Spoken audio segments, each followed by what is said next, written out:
Hi, I'm Jeff Burton, driver of the Caterpillar Chevrolet, and you're listening to Jeff Wicker on 104.1 WTQR. Are you getting excited about Martinsville? The thing I always remember about Martinsville is when they announced that we were going to run a late model stock car race at Martinsville. It was like someone had said you can run at the best racetrack in the world. For a guy that grew up in Virginia, to be able to have a chance to go run at Martinsville was just unbelievable. Now to do it, at this level is amazing. It's won my first nationwide race there. Won a cup race there, and those are two big highlights in my career. It means a great deal to me. We ran great at Martinsville last year. The first race, I thought we had the thing won, and we ended up cutting a tire late in the race.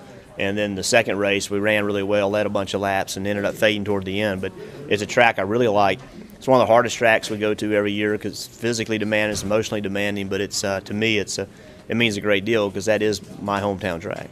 Has the track changed much through the years? Yeah, it's changed a lot. When they made it's really interesting. They made the adjustment a few years ago. They changed the concrete, and the thing actually got where the high groove was the fastest groove.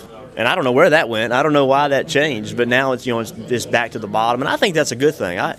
We talk a lot about multiple groove racetracks being better for racing. I think that's not true. I think the better races are on tracks where there's single grooves and where it's difficult to pass and where the drivers have to get physical to make stuff happen. That's actually, from a spectator standpoint, that's actually the tracks that put on the best races. And so going to Martinsville is certainly one of those races. To me, Martinsville is the same Martinsville it was the first time I ran there over 20 years ago. There were some empty seats in Bristol. Can you talk about the challenge to get race fans to continue to come to the races? Well, this is I felt like before Bristol that we had been really strong with viewership, with spectators at the racetrack. I felt like we were moving in the right direction. Then we go to Bristol, a place historically that has a lot of people there, and there was obviously a lot of empty seats. So that was discouraging. Listen, we're in the midst of you say what you want, whether we're in a recession or not. I don't know what you call it, but we're still in the midst of a tough time, financially, and that affects the amount of people that can go to the races. Until our economy gets back where it was, we're not going to have as many people in the seats. It's just how it is. The action on the racetrack has been good. We've had good racing since last year was good. This year has been good. The reason to come to the race is good. The ability to pay to come to the race is another story. And I think we're fighting that more than we are the actual, the race on the racetrack. To me is a good race. It seems like racing is becoming more and more scientific, and there's a lot of pressure on the driver. Is it still fun for you? When I quit having fun, I'm gonna quit.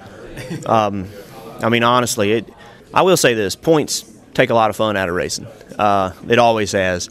On the other hand, winning a championship is so important. And you can't win a championship if points aren't there. But the stress of points is a difficult thing to deal with because you don't walk away from a bad finish and just say, well, it's just a bad day, because that bad day affects your whole year. And it's not just a day. It's a portion of the year. And so points have a way of draining you and have a way of taking some of your enthusiasm and your fun out of it. But at the end of the day, I like the pressure.